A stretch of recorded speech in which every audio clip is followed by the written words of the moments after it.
问哦，无人机的代志，倒一个较侪人讲？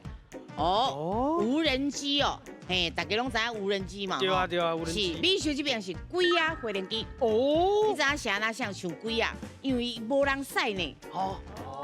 啊，咱以前不是看车内无人驶，是不是内面有鬼？哎呦，啊，我这边我叫做自动飞行机。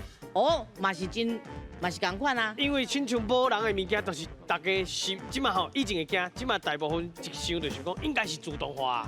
哦，譬如讲坐迄个捷运哦，坐运有诶头一节车厢无人啊，迄就是自动化。阮这边的意见呢，有人贵啊，有人自动的，这个太难的啦。但是阮有咧讲无人机，唔捌听过，这佫有加自动的，佫贵啊，所以阮只好分散这个风险。讲鬼啊，有较恐怖啦。哦，因为少年人可能较惊鬼嘛，所以吼较无可能讲这鬼啊飞行机。但是即摆自动车真多，真多啊，所以伊会可能讲自动飞行机。这个自动无人机吼，有差不多84%的人选这的。悬哦。嘿啊，几啊无人机吼，无到16%啊，16%啊，16几尔啦吼，无到17%，所以是这个自动无人机较侪人选。